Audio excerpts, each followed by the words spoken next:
नमस्कार दोस्तों, मेरा नाम जय कुमार तिवारी है। मेरे YouTube चैनल में आपका स्वागत है। दोस्तों, आज हमारे साथ बैठे हुए हमारे स्टूडियो में आलोक जी दिल्ली से आए हुए हैं।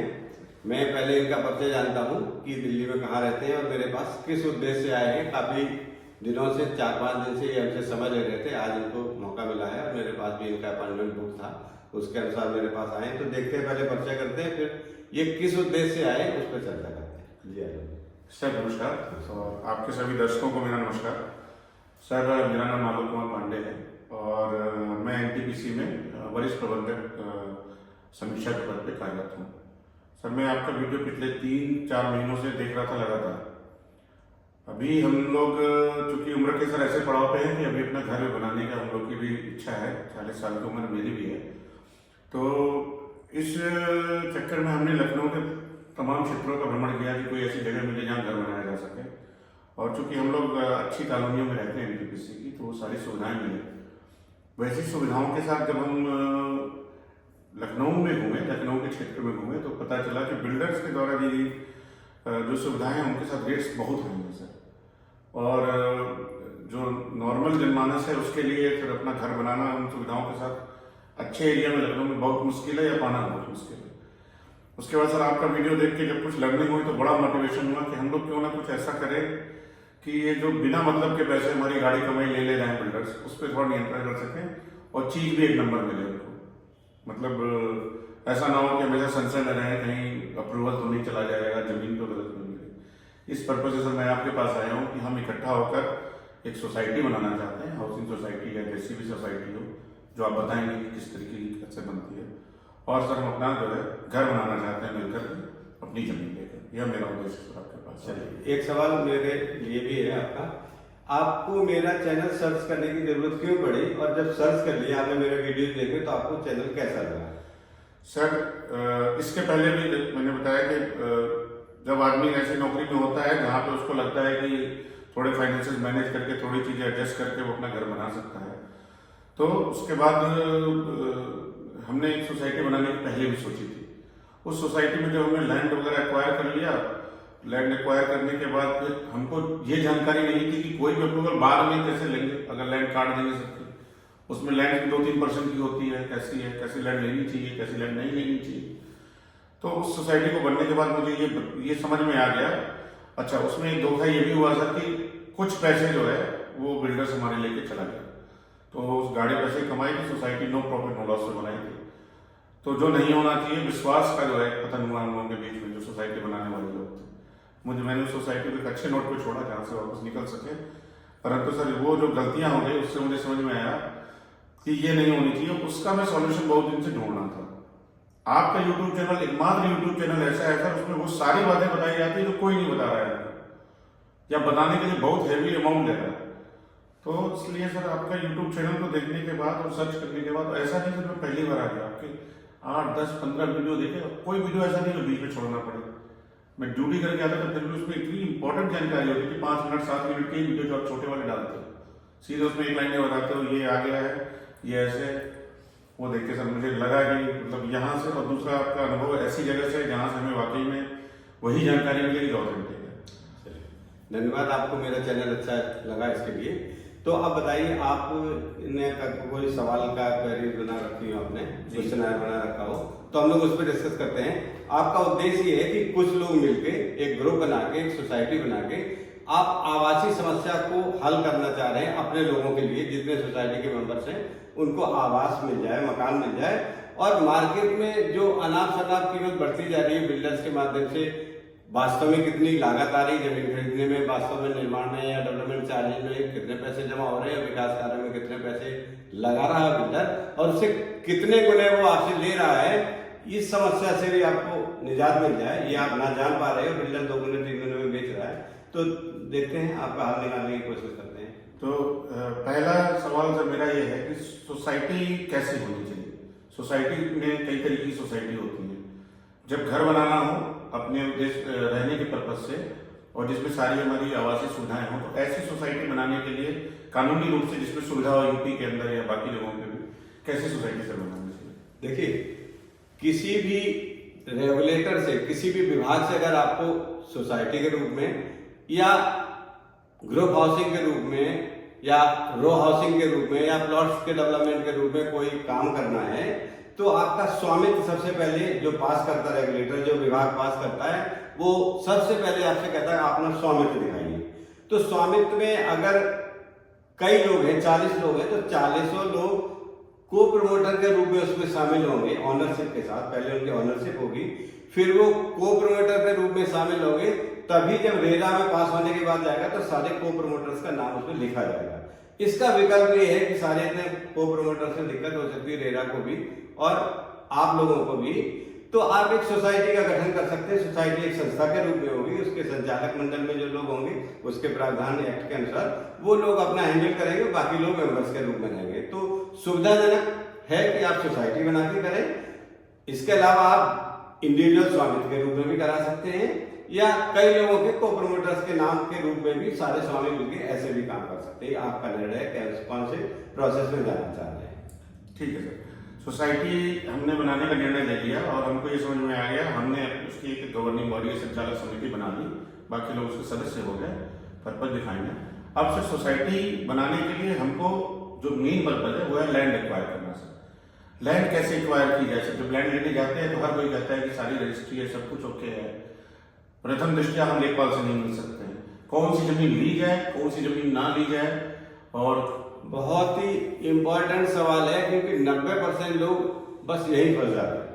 जमीन लेना तो अपने पास पैसा है, जमीन कहीं भी ले लो, वास्तव में उस जमीन का हम उपयोग कर पाएंगे नहीं कर पाएंगे, अंत ये है। अगर उस अंत में आप सफल नहीं हुए तो जमीन लगाने का कोई उपयोग नहीं है, पैसा लगाने का कोई उपयोग नहीं है। इस बहुत इंपॉर्टेंट सवाल है, इसमें बात करते हैं। देखिए उत्तर प्रदेश में ये व्यवस्था है कि पूरे प्रदेश की जमीनों को मोटे रूप में अगर हम डिवाइड करें तो 2 भागों में बांट सकते हैं। पहला भाग वो है जो शहरी क्षेत्र कहलाता है या जहां पर कोई मास्टर प्लान लागू है, चाहे तो वो विकास प्राधिकरण वहां पे है तो उसका मास्टर प्लान लागू होगा, या कोई हमारा रेगुलेटेड एरिया है तो रेगुलेटेड एरिया का मास्टर प्लान लागू होगा। तो जहां जहां मास्टर प्लान लागू है वो क्षेत्र कहलाते हैं प्लानिंग एरिया या नियोजन वाले नगर। तो प्लानिंग एरिया के अंदर अगर आप जमीन खरीदना चाह रहे हैं तो सबसे पहले आपको उस प्लानिंग एरिया का जो मास्टर प्लान है उस मास्टर प्लान में आवासीय लैंड यूज देखना पड़ेगा। अगर आप अदर देन आवासीय किसी में चले जाएंगे तो आपकी हाउसिंग की एक्टिविटी उसमें आप नहीं कर पाएंगे, उसका नक्शा पास नहीं होगा, पहली बात। तो अगर प्लानिंग एरिया के अंदर आप लेना चाह रहे हैं तो आप उस शहर के मास्टर प्लान में अध्ययन करिए और आवासीय क्षेत्र को चिन्हित करिए और उस आवासीय चिन्हित क्षेत्र में आप जमीन ढूंढिए और जमीन को परचेज करिए जी। दूसरा पार्ट है कि अगर आप नॉन प्लानिंग एरिया में जा रहे हैं, नॉन प्लानिंग एरिया कौन सा? जहां पे कोई नगरीय क्षेत्र नहीं है और कोई मास्टर प्लान लागू नहीं है। नगरीय क्षेत्र हो सकता है लेकिन मास्टर प्लान लागू नहीं है। तो जहां पर मास्टर प्लान लागू नहीं है, जैसे मास्टर प्लान की सीमा खत्म होने के बाद जो जिले के बाकी जमीनें हैं वो हो गई नॉन प्लानिंग एरिया, या जहां पर मास्टर प्लान लागू नहीं है, सामान्य भाषा में कह सकते हैं मास्टर प्लान लागू नहीं है, या दूसरी भाषा में कह सकते हैं कि वो ग्रामीण क्षेत्र है। तो अगर इसको ग्रामीण, कुछ लोग ग्रामीण क्षेत्र बोलते हैं, आम भाषा में बता रहे ताकि लोगों को कंफ्यूजन ना हो। तो जहां पर मास्टर प्लान लागू नहीं है वो नॉन प्लानिंग एरिया हो गया। नॉन प्लानिंग एरिया में कोई लैंड यूज का प्रतिबंध नहीं है, लेकिन वहां पर भी जमीनें 2 तरह की होती है, एक जमीन कृषि भूमि होती है और दूसरी होती है गैर कृषक। तो अगर आपकी गैर कृषक भूमि पहले से करी हुई है तो कोई प्रॉब्लम नहीं, आप वहां पर अपनी आवासीय कॉलोनी या आवासीय गतिविधियां या कृषि से भिन्न कोई भी गतिविधि आप उद्योग भी लगा सकते हैं, कॉमर्शियल भी कर सकते हैं, अगर जमीन पहले से ही गैर कृषक की हुई है। कुछ परिस्थितियों में गैर कृषक आपको एसडीएम कोर्ट में जाके करानी पड़ती है, कभी कभी पहले से गतिविधियां हो जाती है तो सरकार अपनी तरफ से भी हाँ वो उसको गैर कृषक घोषित कर देती है। अगर ऐसी जमीन है तो कोई दिक्कत नहीं, आपका वहां पास हो जाएगा। कुछ और बातें भी हैं वो पूरी करनी होगी, लेकिन अभी जमीन के स्वामित्व की बात हम लोग कर रहे हैं। स्वामित्व में अगर गैर कृषक है तो आपका हो जाएगा, लेकिन अगर एग्रीकल्चर लैंड भी है, कृषि भूमि है, तो आप उसको एसडीएम कोर्ट में जाके वाद दायर करके उसको कृषि भूमि को गैर कृषक करा सकते हैं। गैर कृषक कराने के बाद ही नॉन प्लानिंग एरिया में आपका हाउसिंग का या किसी अन्य गतिविधि का कृषि से अन्य किसी भी गतिविधि का नक्शा तभी पास होगा। ठीक है सर, आवासीय क्षेत्र और गैर आवासीय क्षेत्र हम समझ गए। गैर आवासीय क्षेत्र में सर जमीन अगर कोई अधिग्रहण करता है, सोसाइटी बनाता है, तो वहां पे नक्शे का अप्रूवल कौन करता है और आवासीय क्षेत्र में कौन कौन सी संस्थाएं हैं जो अप्रूवल करने के लिए जिनको सक्षम है? देखिए, जहां मायना लागू है तो वहां कोई ना रेगुलेटर होगा, कोई विकास प्राधिकरण होगा रेगुलेटेड एरिया को। रेगुलेटेड एरिया और विकास प्राधिकरण के जो प्राधिकारी है वही नक्शा पास करते हैं। लैंड यूज आवासीय होना चाहिए पहली शर्त। लैंड यूज के अनुसार भूमि का जो रिक्वायर्ड क्षेत्रफल है वो आपका दूसरा पॉइंट आएगा, अप्रोच रोड सरकारी होनी चाहिए। अप्रोच रोड सरकारी होनी चाहिए। पहला हमने स्वामित्व की बात करी, अब आ गया पॉइंट नंबर 2। पॉइंट नंबर 2, अगर आपकी जमीन भले ही आवासीय क्षेत्र में आती है, मास्टर प्लान के अंदर है, प्लानिंग एरिया के अंदर है, लैंड यूज आवासीय है, पहला पॉइंट पूरा हो गया। लेकिन अगर आपकी सड़क तक कोई सरकारी पहुंच मार्ग नहीं है, सरकारी बात हो रही है, तो उस पर नक्शा पास नहीं होगा।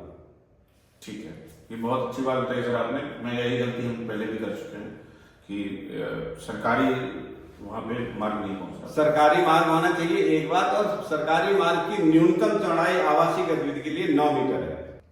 9 मीटर से कम चौड़ी सड़क अर्थात 30 फुट जिसको कहते हैं, 30 फुट या 9 मीटर से कम चौड़ी सरकारी मार्ग होनी चाहिए। दूसरा बिंदु है, पहला बिंदु क्या था, उपयोग मास्टर प्लान में आवासीय होना चाहिए।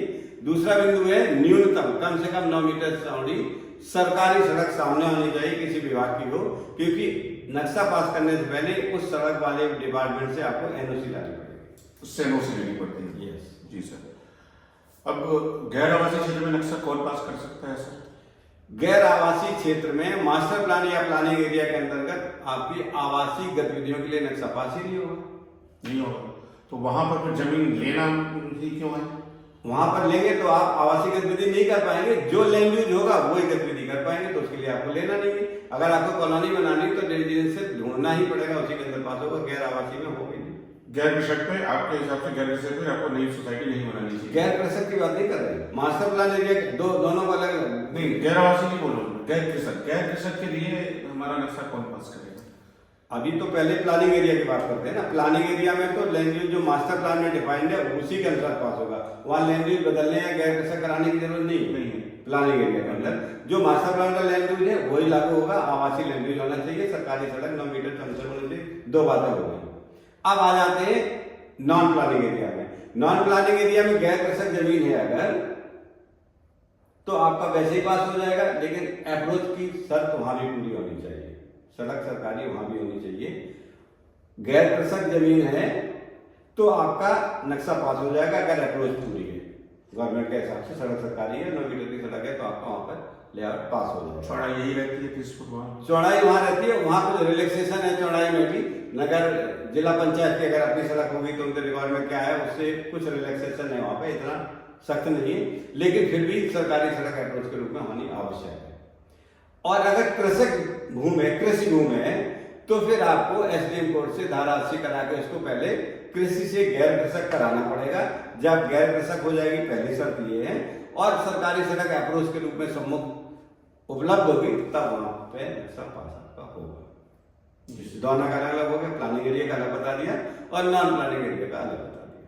ठीक है सर। अब ये प्रश्न सारे उन लोगों के लिए जो इस डिस्कशन को सुनने के बाद शायद सोसाइटी में कुछ इंटरेस्ट दिखाए जी। तो सर, जमीन का कितना पोर्शन हमको आवास के लिए उपलब्ध होता है और कितना मस्त छोड़ना ही छोड़ना है?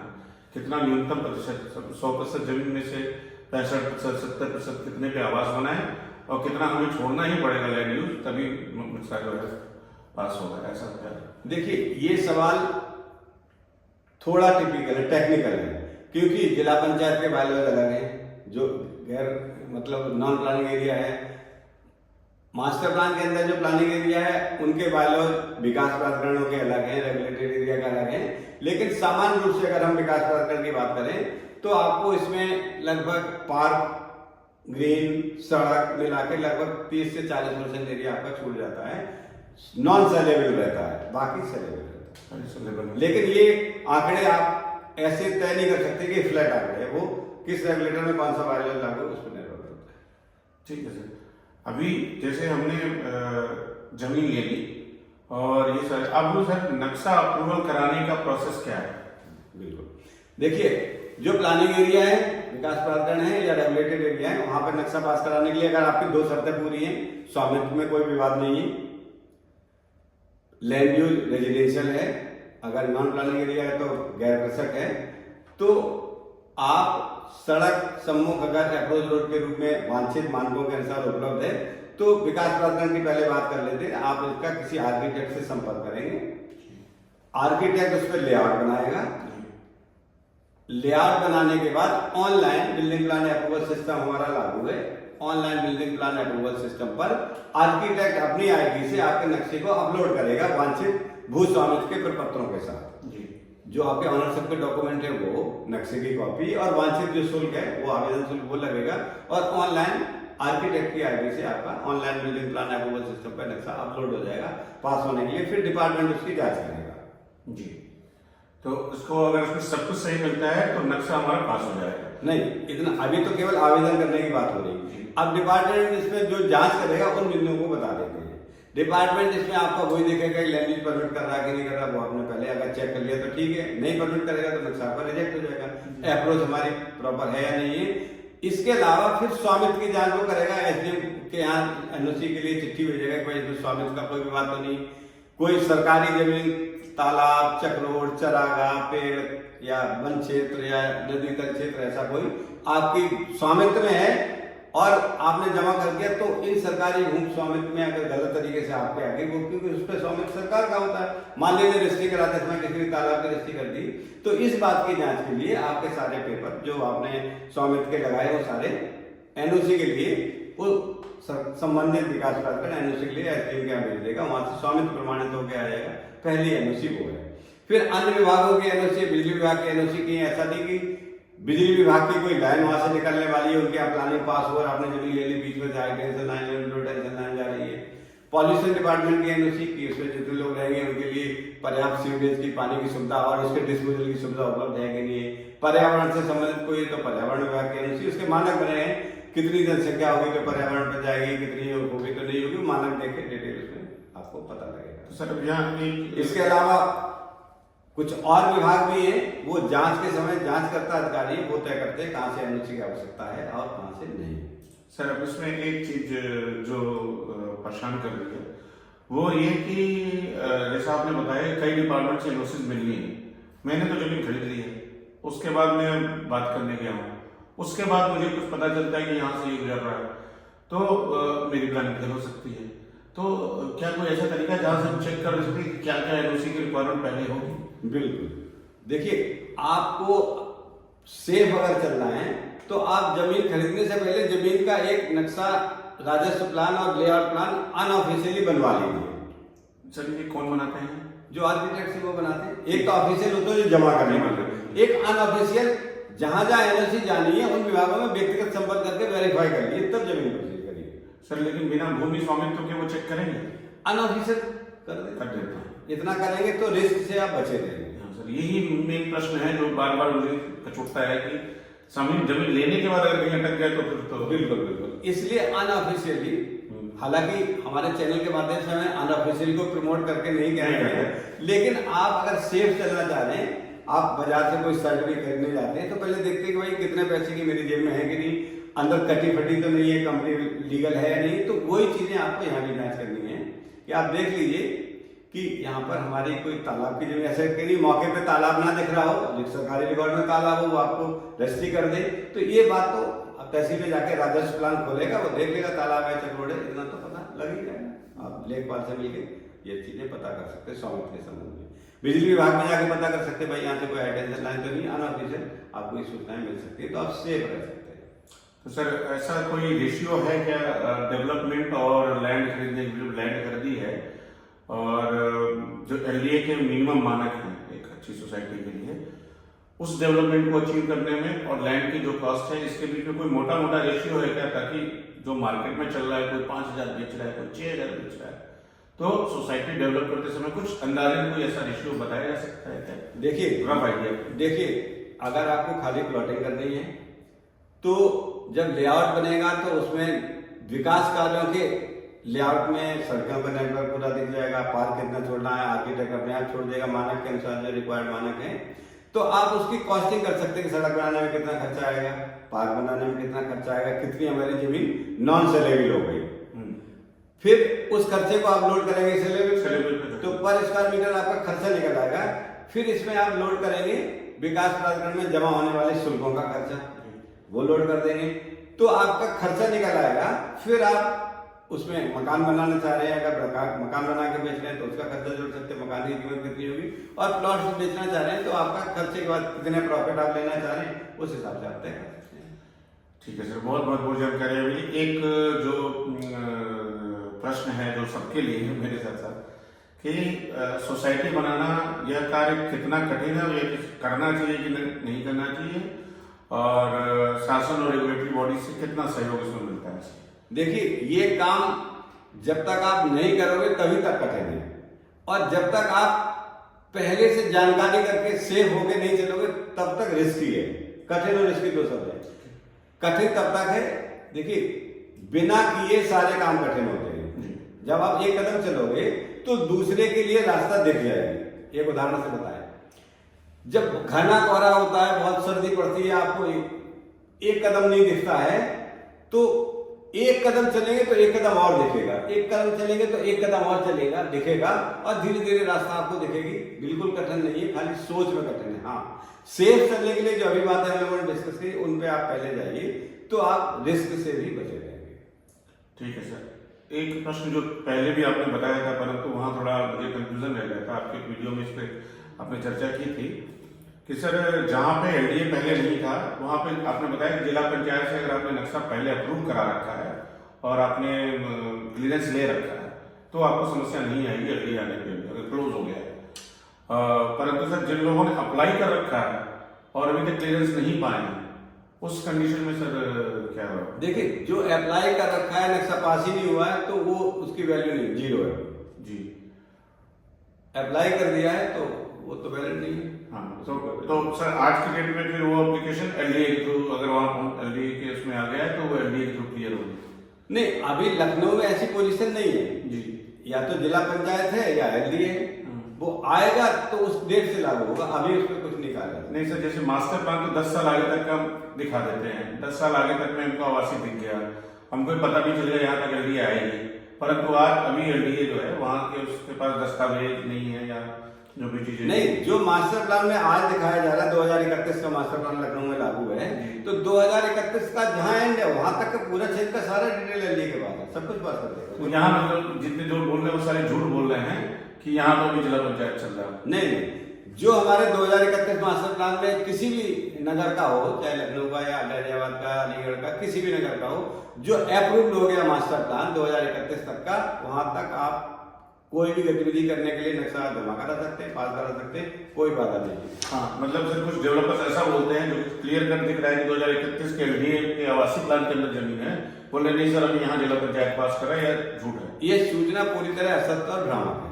ठीक है सर, बहुत बहुत धन्यवाद, बहुत सी जानकारी हमको मिली। और एक चीज और सर, जो टाउन प्लानिंग के लिए जैसे हाउस बन गया, इसके लिए जो प्लानर होता है, आर्किटेक्ट के डिजाइन के बाद किसी डेवलपर को ले लेना ही सही है या बीच में किसी प्लानर को भी उनको लेना चाहिए? सीधे डेवलपर को अगर वो नक्शा दें और डेवलपमेंट कराएं, या एलडीए ने कह रखा है कि किसी रजिस्टर्ड आर्किटेक्ट या रजिस्टर्ड प्लानर से इस काम को कराना चाहिए? देखिए, नक्शे को पास कराने के लिए आवेदन करने का काम है, वो स्किल्ड आदमी करेगा, क्वालिफाइड करेगा। तो उस स्किल्ड और क्वालिफाइड आदमी कौन है, इसकी जांच के लिए एक प्रोसेस बनी हुई है। वो सरकारी विभाग में एलडीए में पोर्टल पर अपनी क्वालिफिकेशन के अनुसार पहले अप्लाई करके अपनी क्वालिफिकेशन चेक करा के आईडी बनाता है ऑनलाइन पोर्टल पर। वो आईडी के अंदर आपके आवेदन लगता है। जब तक आईडी नहीं बनी हुई तो इसलिए आपको रजिस्टर्ड आर्किटेक्ट से ही बनाना पड़ेगा। उनको सर्च कैसे किया जाता है रजिस्टर्ड आर्किटेक्ट को? आप एलडीए जाके पता कर सकते हैं, नहीं तो जगह हर जगह उपलब्ध है। ऑनलाइन भी उपलब्ध है सर? ऑनलाइन भी उपलब्ध है, वो आपको मिल जाएंगे। दूसरा, आप एलडीए जा रहे हैं तो जो एलडीए का प्लानिंग सेक्शन है जहाँ नक्शे पास होने का काम जो अधिकारी करते हैं, उनसे भी एक बार मिलना जरूरी है, आपके लिए उचित रहेगा। जरूरी नहीं, उचित रहेगा, तो सारी चीज वहाँ पता लग जाएगी बेसिक। उसके बाद आपसे ठीक है सर, बेसिक जानकारी सब लगभग आप सबको प्राप्त हो गई है। और सर कुछ बताना चाहें लखनऊ के लिए आने वाले समय में किस क्षेत्र में?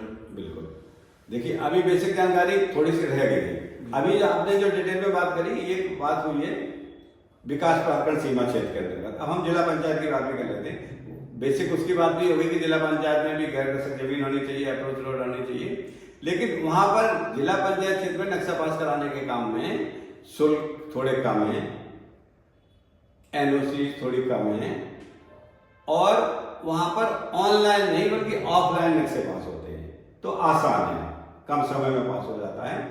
तो ये बताना था कि वहाँ ऑफलाइन होता है, ये अधूरी जानकारी थी, अब मैंने आपको बता दिया है। सर ये जो आपने एक शब्द एक बार बताया था कि अगर वो क्लियरेंस मिल गया है या क्लोज हो गया नक्शा पास, इसमें कितना ड्यूरेशन लगभग समय कितना लग जाता है? अभी हम समझ नहीं पाया क्या कहना चाह रहे हैं। एक नक्शा हमने अप्लाई किया था, नक्शा अप्लाई किया, भूमि स्वामित्व सारी चीजें हो गई, एनओसी हो गई और ये हो गई, इस पूरे के पूरे प्रोसेस में उसके बाद हमको क्लियरेंस मिल जाएगा अगर सब कुछ ठीक है तो इस पूरे प्रोसेस में लगभग कितना समय लगता है? देखिए, हम प्रोसेस को बाइफरकेट करके बता देते हैं। पहले आप नक्शा बनवाएंगे आर्किटेक्ट से, आर्किटेक्ट उसको आवेदन करेगा, अपलोड करेगा नक्शा पोर्टल पर। जी सर। पोर्टल पे अपलोड करते ही वो जांच में चला जाएगा अगले दिन, तुरंत इमीडिएटली। और जांच में जो कमी होगी, अगर कोई आपत्ति है तो आपत्ति से आपको सूचित कर दिया जाएगा। फिर आपके पास आ गया, आप जब आपत्ति दूर करोगे फिर उसकी जांच होगी, फिर नक्शा अगर ओके हो गया, आपत्ति नहीं है तो पहली बार में जांच के लिए ओके हो गया, पास नहीं होगा, जांच के लिए ओके हो गया। और आपत्ति है तो आपत्ति की चिट्ठी मिल जाएगी, आप आपत्ति दूर करके दोगे, फिर उस पर प्राधिकरण कौन कौन सी एनओसी चाहिए इसकी जांच करेगा और एनओसी की लाने के लिए संबंधित विभाग को लेटर भेज देगा। उस लेटर की एक कॉपी आपको देगा कि आप संपर्क करें और इस विभाग से एनओसी ला के दें। फिर एलडी का कोई काम नहीं है, किसी विकास प्राधिकरण को कोई नाम काम नहीं है। एनओसी आपको लानी है, दोबारा से नक्शा एनओसी साथ अपलोड करना है, आपत्ति खत्म करने का लेटर देना, फिर दोबारा कंसिडरेशन में आएगा, दोबारा कंसिडरेशन में आ जाएगा, सारा कुछ ठीक है तो हफ्ते 10 दिन में हो जाता, कोई दिक्कत नहीं है। इसके लिए हमने एक वीडियो भी बना रखा है, ऑनलाइन बिल्डिंग प्लान अप्रूवल से नक्शे कैसे पास कराएं। आप हमारे प्ले लिस्ट में जाके भी online building plan approval system का वीडियो और प्ले लिस्ट देख सकते हैं। ठीक है सर।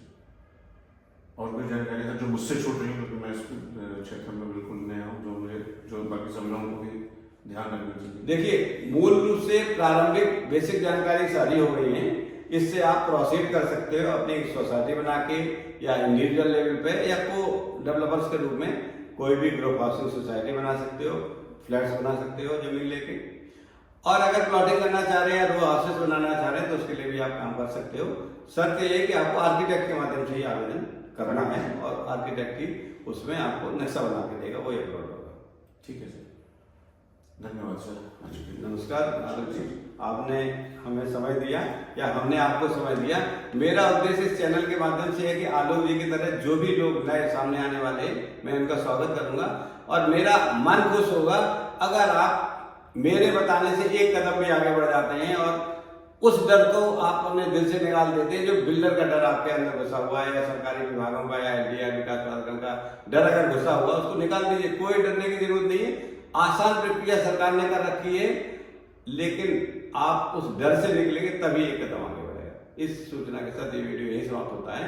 आलोक जी का बहुत बहुत धन्यवाद। अगले वीडियो में किसी महत्वपूर्ण दिन पर फिर आपसे चर्चा करेंगे। नमस्कार। बहुत धन्यवाद।